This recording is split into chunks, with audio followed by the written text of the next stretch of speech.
मैं योगानंद त्रिपाठी निरंजन ज्योतिष संस्थान से। जन्म कुंडली में 12 भाव हुआ करते हैं। प्रथम, द्वितीय, तृतीय, चतुर्थ, पंचम, षष्ठ, सप्तम, अष्टम, नवम, एकादश और द्वादश। 12 भावों में हर भाव का कोई न कोई ग्रह स्वामी हुआ करता है। जहाँ पे जो अंक पड़ा होता है वह उसकी राशि अर्थात स्वामी का अंक होता है।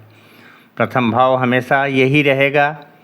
प्रथम भाव के अंतर्गत हम शरीर यानी संपूर्ण शरीर अपने बल का, अपने ज्ञान का, अपने रूप रंग का, अपने मस्तिष्क का स्वभाव और हमें कितना गौरव प्राप्त होगा, इसका निष्कर्ष प्रथम भाव से निकाला जाता है।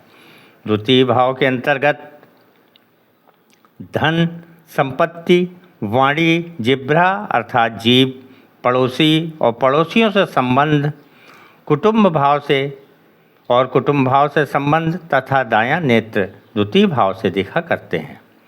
तृतीय भाव के अंतर्गत मेरे कर्ण अर्थात कान, गला, श्वास और श्वास संबंधित समस्याएं, मनुष्य का पराक्रम, धैर्य, छोटे भाई बहन और जो गुप्त शत्रु हुआ करते हैं उनका निष्कर्ष तृतीय भाव से निकाला जाता है। चौथे भाव के अंतर्गत भूमि, भवन, वाहन, सुख, माँ, अचल संपत्ति, फेफड़ा, छाती का ऊपरी भाग, हृदय का अलिंद अर्थात 2 निलय और 2 अलिंद हुआ करते हैं। ऊपरी भाग में 2 अलिंद होते हैं। ये चतुर्थ भाव के अंतर्गत देखे जाते हैं। पंचम भाव में विद्या, बुद्धि, यश, संतान, ननिहाल तथा हृदय संबंधित रोगों का पंचम भाव से देखा जाता है।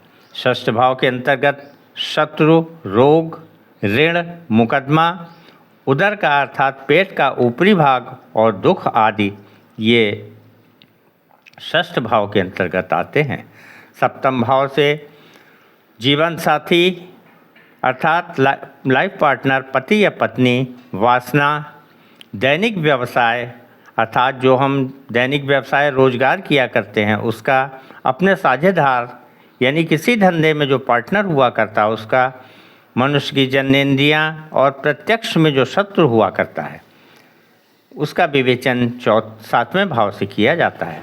अष्टम भाव के अंतर्गत आयु, आकस्मिकता अर्थात अचानक मिलने वाला धन, अचानक होने वाला एक्सीडेंट, इस तरह अचानक जो समस्याएं होती हैं वो, विदेश की यात्रा, असाध्य रोग और पेट का निचला भाग अर्थात उदर का निचला भाग, ये अष्टम के अंतर्गत देखा जाता है। नवम भाव में धर्म, भाग्य, तीर्थ, यश, गुरु, साला साली और शिक्षा, उच्च शिक्षाएं ये नवम भाव से देखी जाती हैं।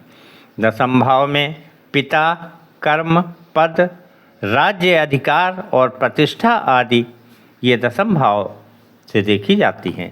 एकादश भाव में लाभ, बड़े भाई बहन, पुत्र वधू, मनोकामना और मनोकामना की पूर्ति, ये सब एकादश भाव से देखी जाती हैं। द्वादश भाव के अंतर्गत व्यय, मोक्ष, हानि, विदेश अर्थात विदेश यात्रा, अस्पताल में भर्ती होना, बायां नेत्र और सैया सुख आदि ये द्वादश भाव से देखे जाते हैं। मेरा आपसे अनुरोध है कि इसको या तो सेव कर लीजिए या इसका स्क्रीनशॉट ले लीजिए ताकि आपको बार बार मुझे सर्च न करना पड़े। धन्यवाद।